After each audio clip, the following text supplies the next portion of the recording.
All right, let's switch over a little and talk about working in the new virtual environment. So Jim Cichanski is with us. Jim is the founder, president, and CEO of Flex HR Inc. Jim's experience includes operational HR management in 32 countries. He has merged or transitioned well over 350 companies and has served and continues to serve on several boards. He was an inside board member for 17 companies, and he's an angel investor of several Atlanta startup firms. Jim, thanks for being with us this morning. As companies are getting back to work, they may be looking to hire new employees. Can you give us some advice on what virtual recruitment, virtual interviewing, making an offer, and even what virtual onboarding looks like in the new normal? Hello there. Misty, I want to thank you for sponsoring this today, first of all, and also as a member for 20 years. I probably speak for all the members. Thank you, Georgia Power, for continuing supporting the chamber so well. Appreciate that. You know, in the last 2 months, you bet. In the last 2 months, we have talked about furloughs, and we trained owners what the word furlough meant and what partial furlough was, and also the greater and tougher one, what layoffs are. Some owners took a lot of opportunity here to lay off people that maybe were not the right fit in their organization, or they had poor performance, or gee, I could do without this position because the next person I really would want to hire instead of an admin is an accounting manager or something like that. So they were making those type of decisions. And then what happens about a month later, after the Family First Act came through and we got used to that, all of a sudden the PPP loan program came about. And we all went out and got these loans. And lo and behold, we now have to bring people back to work to get that loan forgiven. And you have to meet some of that criteria, like 75% of loan has to be in payroll expenses. So as we started calculating a lot of these, it's like we have to bring people back, but oh my gosh, I'm not going to be able to get my loan forgiven. I have to go hire new people to fill those laid off people or the people that left the organization that I now need to meet and fit that loan forgiveness. So believe it, even though we're laying off people, we are hiring, especially in the last couple of weeks. I have seen a lot of new hiring. This is a perfect time to get new blood in your organization if you were going to be recruiting. People are out of work, they see opportunity, and if you could hire them right away and they know they may be laid off for another 2 or 3 months, they want the greener side of the fence and they will go and listen. So this is a great time to do recruiting, even though we are laying off people at the same time. There's a couple of molehills to get over in what we now call virtual recruiting, because most of us are at home, working from home, not at the office. And recruiting usually starts in the same way in virtual situations, because the first thing you do is post positions. You post them on your company websites. You post them on all the boards from every source that you normally did post before. And then you also usually do a phone interview as the first leg in the interview process. So you're going to still do those processes. What then starts to be a little different is you just don't invite that person in the office for that face-to-face interview. So you're going to have to do that virtual. And we're using Zoom, FaceTime, Teams, and all other kind of products like that. I would say instead of Zoom, actually FaceTime is the most popular in doing one-on-one interviews. It's simple. Everybody has a cell phone. Everybody's hooked to FaceTime. It can be done in seconds, and they're on, and they get to see each other and get comfortable with each other. So that's really still the best form. Now, What happens when it's time to say, well, we used to say, well, come on in. We'd like to meet you, and we would like you to meet everybody else. So there's where we get into a little bit of I'm not going to say a problem, it's an opportunity, isn't it? Because what happens? We're seeing it already. As we're working from home and we try to call one of our coworkers, what happens? You hardly get them.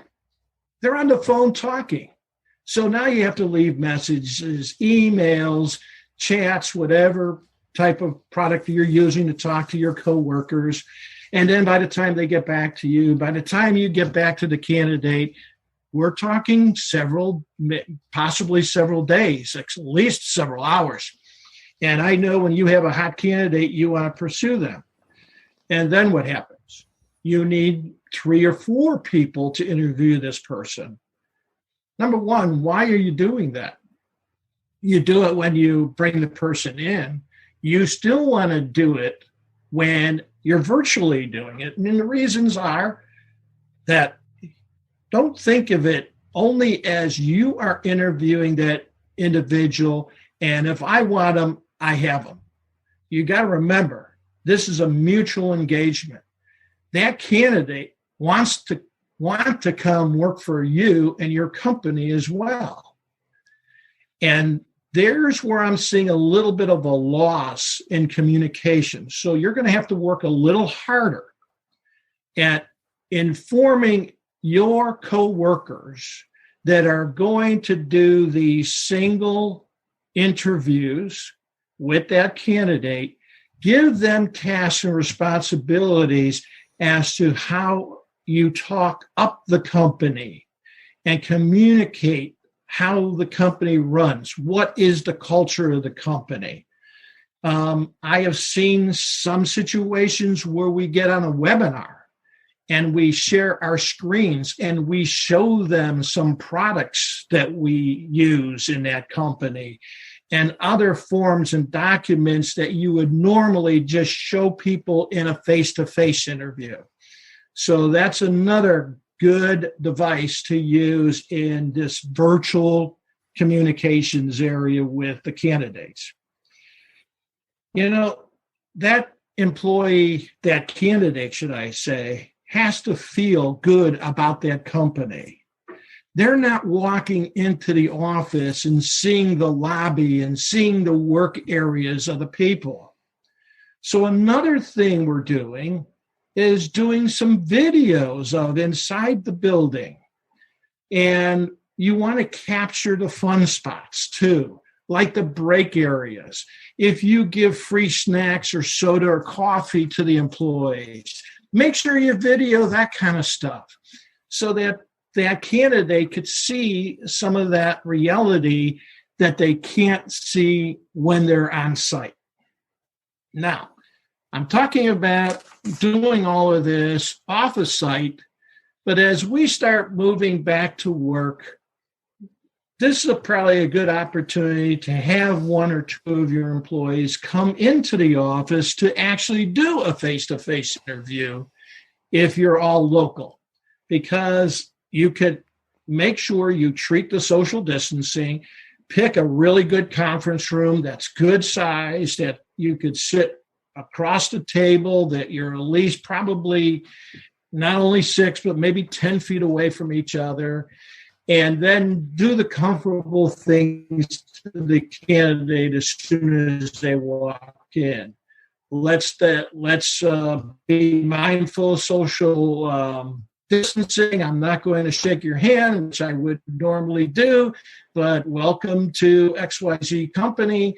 And you take the initiative to make sure that you keep them comfortable instead of having that candidate say, gee, should I shake their hand or not? Or are they going to ask me to? And things like that. So make them comfortable as they walk into your office to try to bring the people in. Yes, they're not going to see the whole office used. They're not going to see people walking around, but they're at least going to see those few people that they're going to mingle with the most and those that they're going to work with the most. those are the people you select to bring in to have them interviewed together.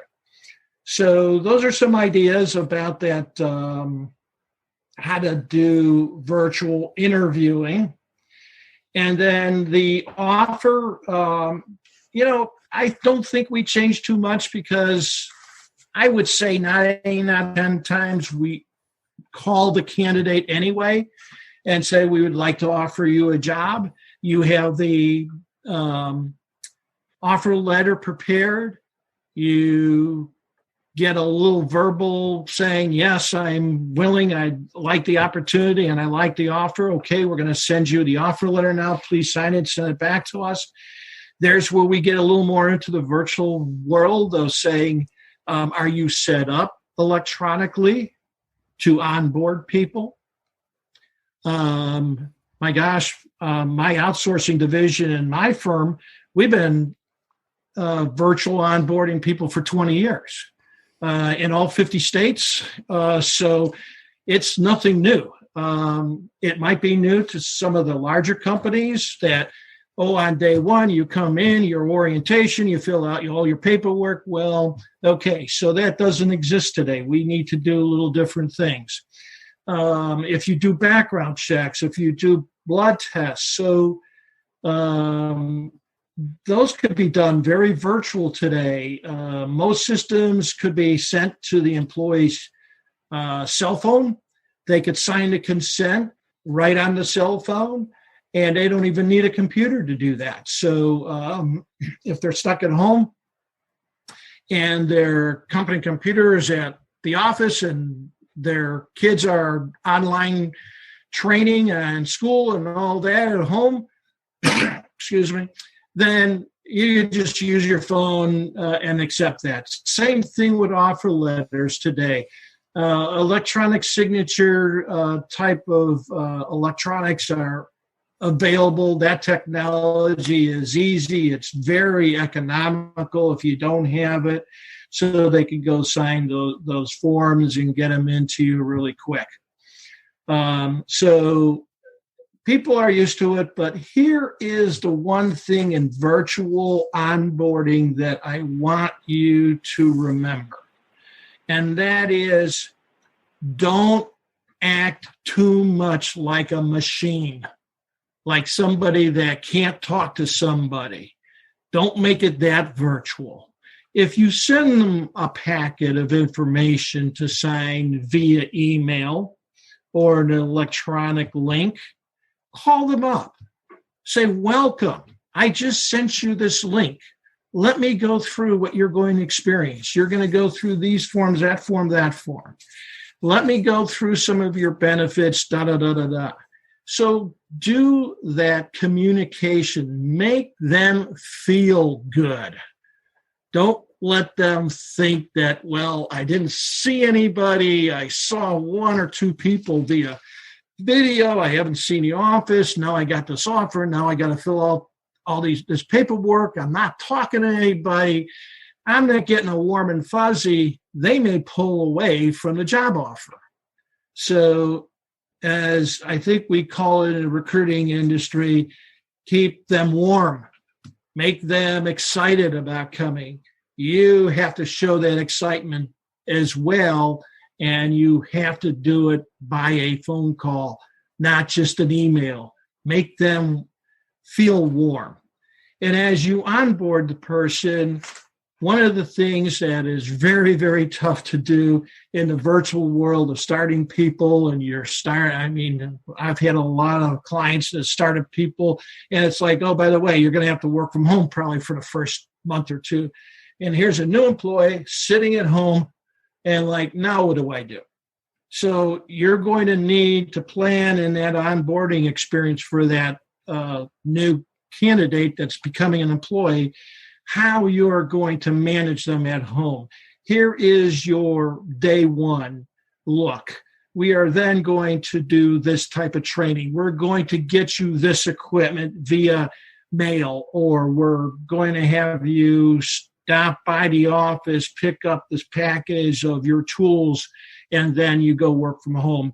Whatever it is. But again, continually make them feel comfortable about coming to the company and how they're going to get started in this virtual world and life we're living in, and we're probably going to live in for several more months. Thank you.